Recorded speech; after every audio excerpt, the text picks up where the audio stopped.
It's been a while, Kate. I was bewildered.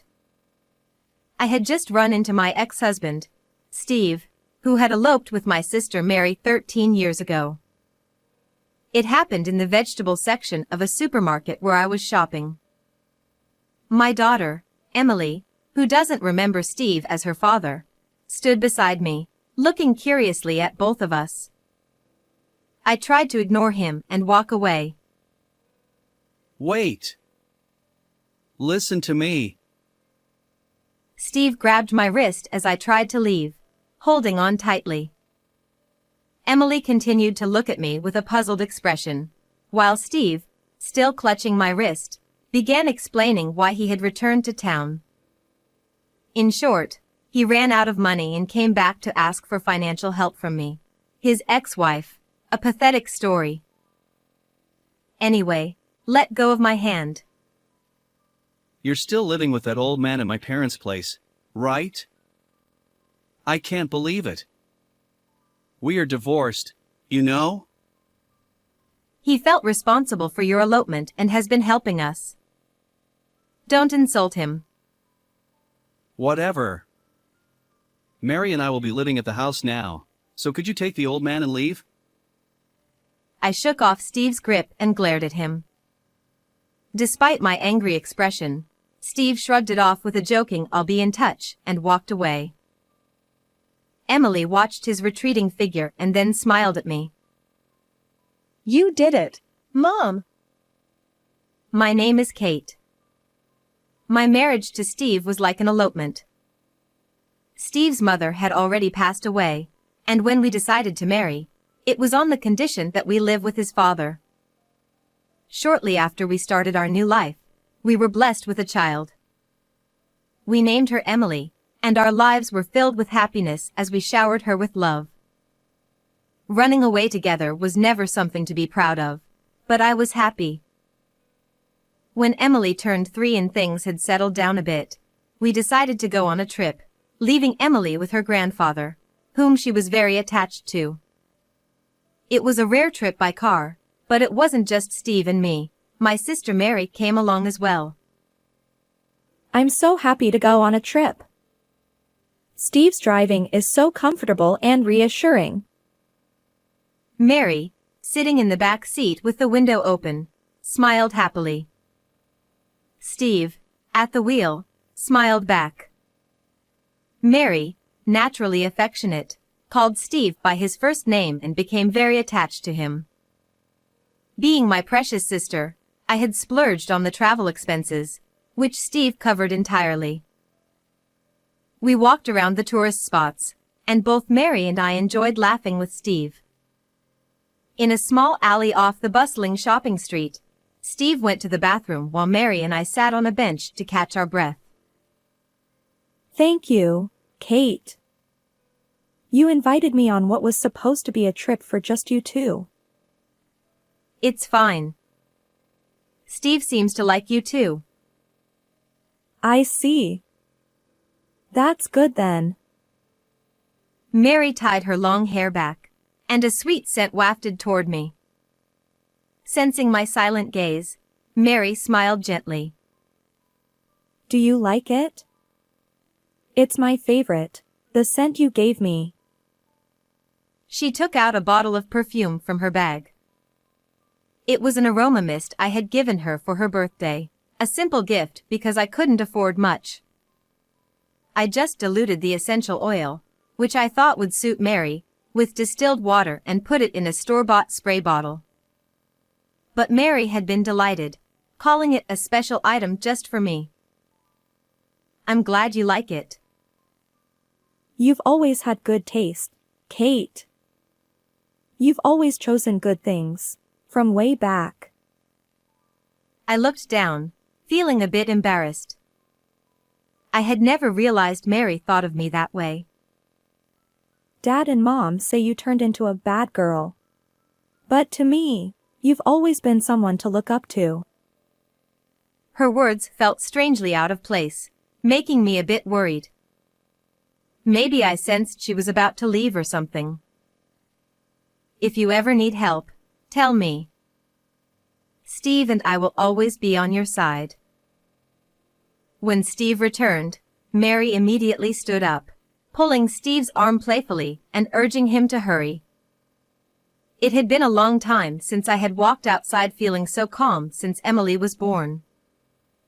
After a tiring day of walking, we had a delicious dinner and fell asleep as soon as we returned to the hotel.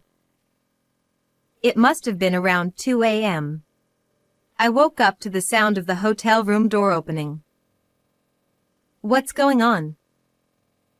I asked Steve, who was standing by the door, from my bed. He seemed startled to see me awake. Suspicious, I got up and approached him.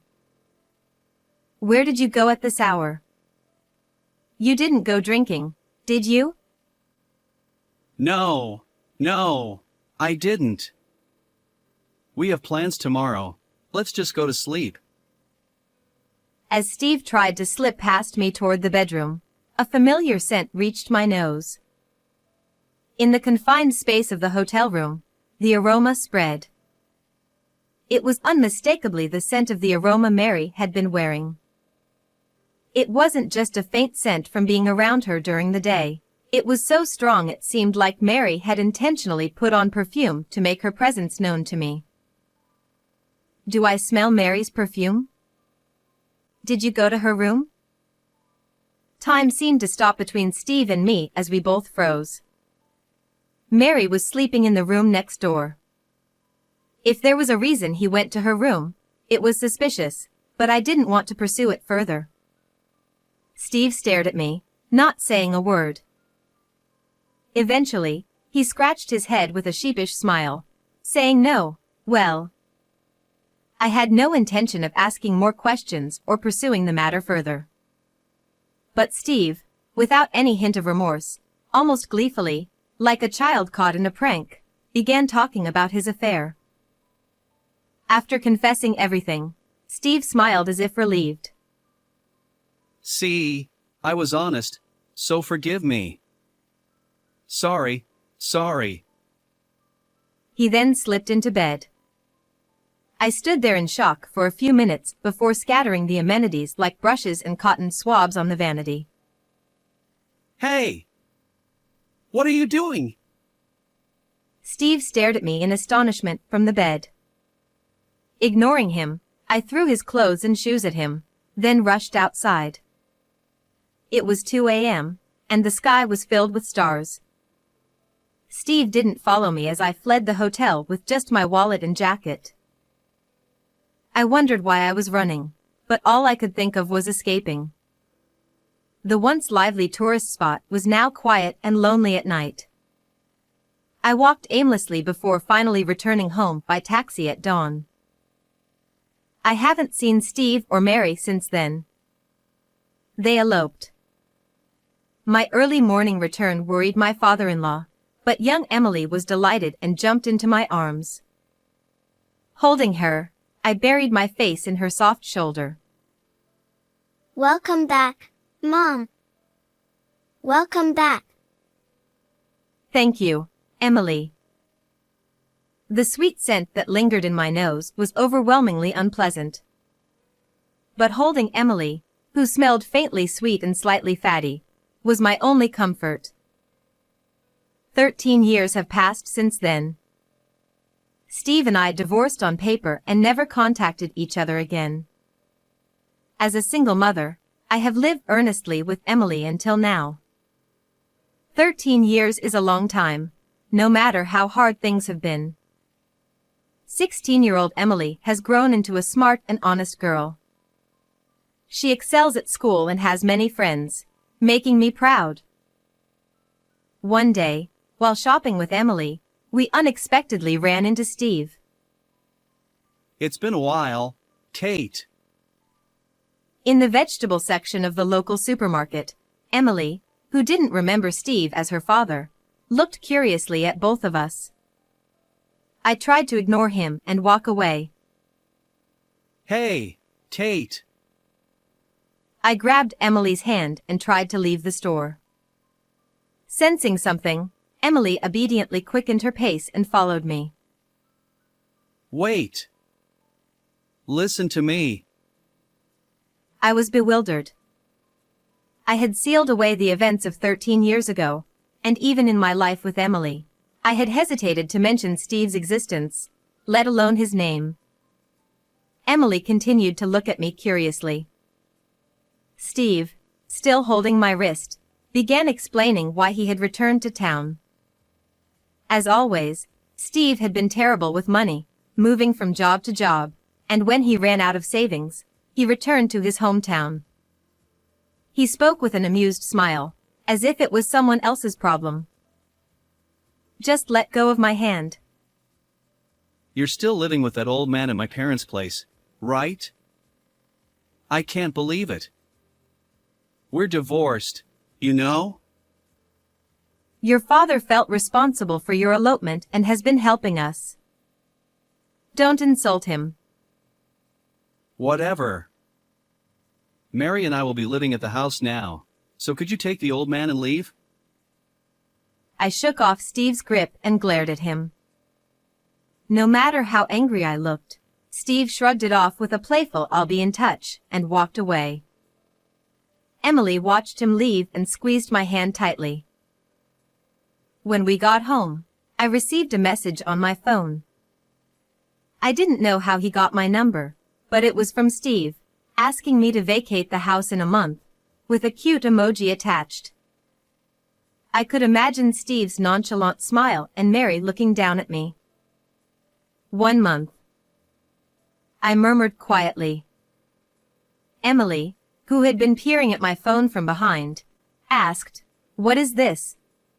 After a few seconds of hesitation, I decided to tell her that the man we met was her biological father and that he was now homeless and needed a place to stay. After hearing the story, Emily clapped her hands lightly and smiled brightly. Good job, Mom. What? I mean, that house is. Her words made me smile despite myself. For a long time, Emily, my father-in-law, and I lived in that house. It had an air of history and dignity, with its faded white walls and roof. The whole house seemed to lean slightly, though I couldn't be sure if it was just my imagination. The garden was overgrown with weeds due to lack of time to mow, and dodder plants spread their vines all over the ground. Opening the front door made the wooden floor creak. When young Emily came home from school, she would run across the floor, making it echo as she headed to the kitchen. We were poor and couldn't afford many things we wanted, but I have a certain feeling in my chest even now. I was desperate to make Emily and myself happy. A month had passed since I reunited with Steve after 13 years. My phone rang, showing Steve's name on the screen. I took a deep breath before answering. Hey, Kate! The key to the house isn't working. Are you not home? That house has been empty for 5 years. The real estate company manages the keys, so I can't open it for you. What? What do you mean? Then where are you living now? I didn't answer that question and quietly closed my eyes.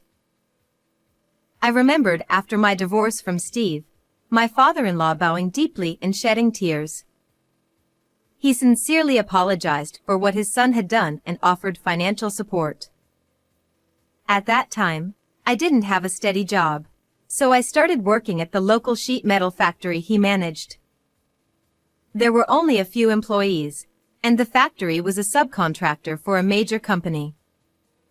I couldn't do the heavy work of processing iron plates, so I helped with accounting and sales, doing my best. It was a male-dominated workplace and clientele, and I always felt out of place. The few young male employees constantly looked down on me. I lacked physical strength and knowledge. With Emily to care for, I couldn't do overtime and often clenched my teeth in frustration. When one of the employees, whose face I can't even remember now, told me, after all, You grew up as a spoiled child, I cried at home where Emily wouldn't see. But I kept working harder than anyone, increasing my industry knowledge and connections. I wanted to fill the void of a missing father for Emily with money. Money. I wanted money. I wanted to buy Emily the clothes and food she liked, anything she wanted. Even if it was tough, I wanted to smile in front of Emily and remain a strong mother. Eventually, the company's management improved significantly. I developed a system that allowed precise processing and quick delivery in the sheet metal industry, and I earned a high position in the company. Now, I live a stable life financially and have been living in a luxury condominium with a concierge for 5 years. Originally, Emily and I had no plans to live in such a luxurious place. But my father-in-law, who had been living with us, told me, Kate, thank you so much for everything until now. I can't thank you enough. "It's not that. I'm the one who should be grateful for hiring me despite my divorce from Steve and having no ties anymore." One day, my father-in-law made a proposal. A luxury condominium was going to be built locally. As a token of his gratitude for the immense help I provided in both his personal life and the company, he wanted to buy a unit for us. From now on, you and Emily should live together. That's too much. I plan to stay in this house forever. My father-in-law shook his head. As he aged, I had some concerns about his personal life. Anticipating my worries, he smiled and said he would also buy a separate unit in the same condominium to live in. This house is very old now. Emily must be embarrassed. Don't worry, I've thought about college fees and coming-of-age ceremony costs. I'm not worried about money. I'm not dissatisfied with our current life. I'm sure Emily feels the same way.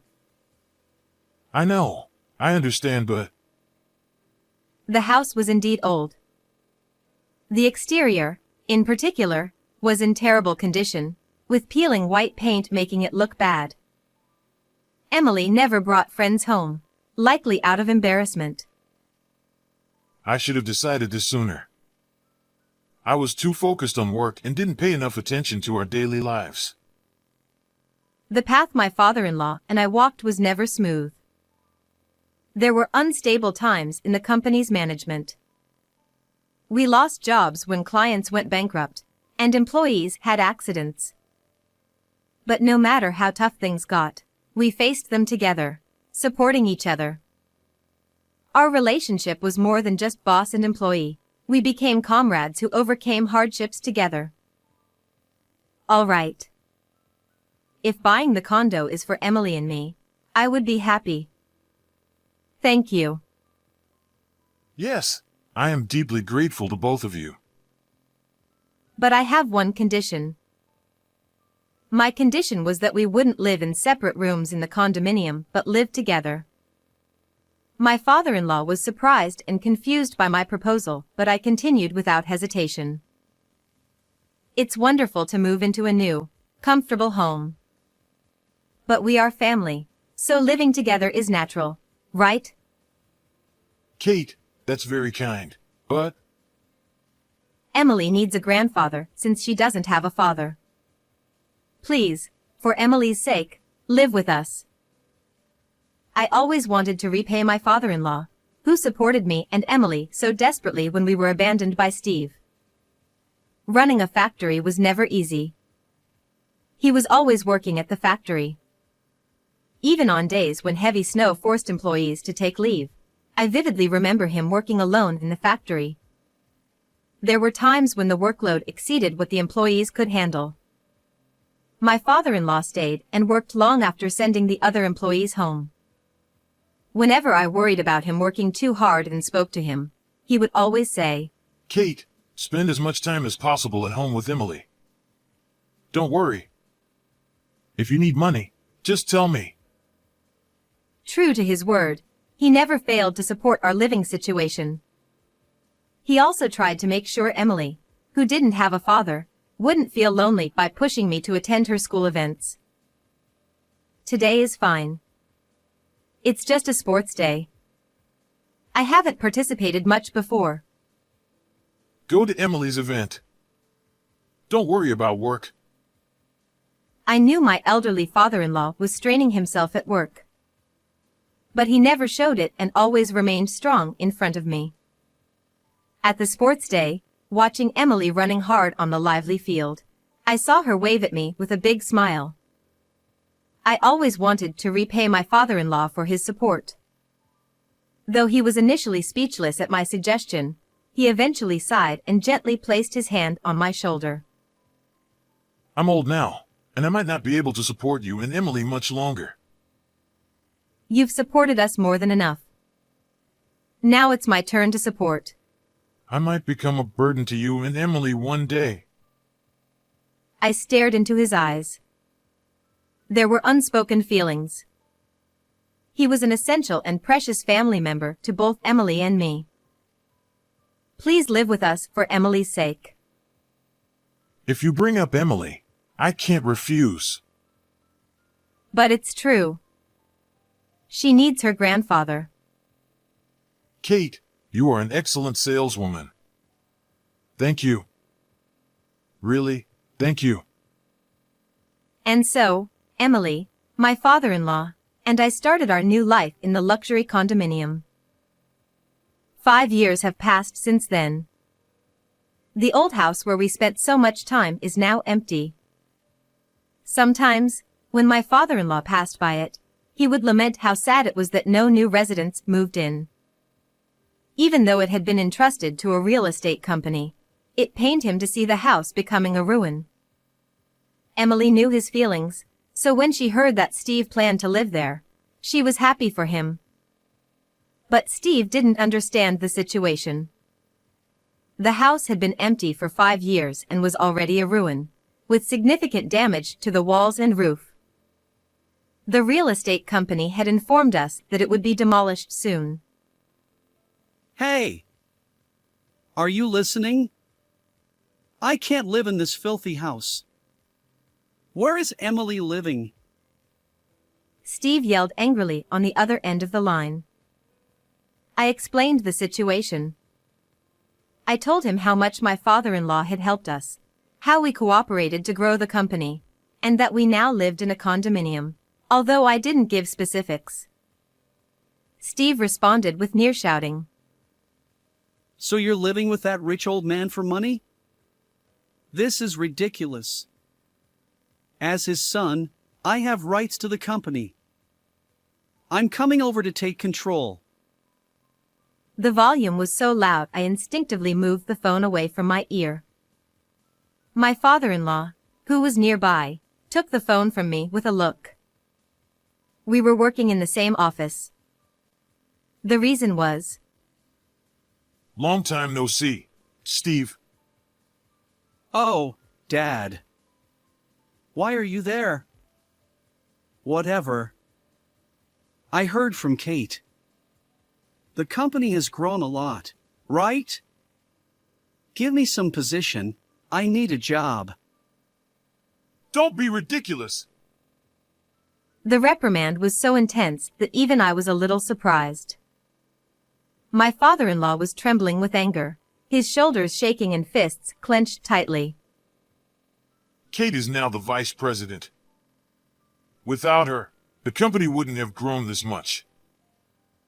Vice President? Really? Well, Dad.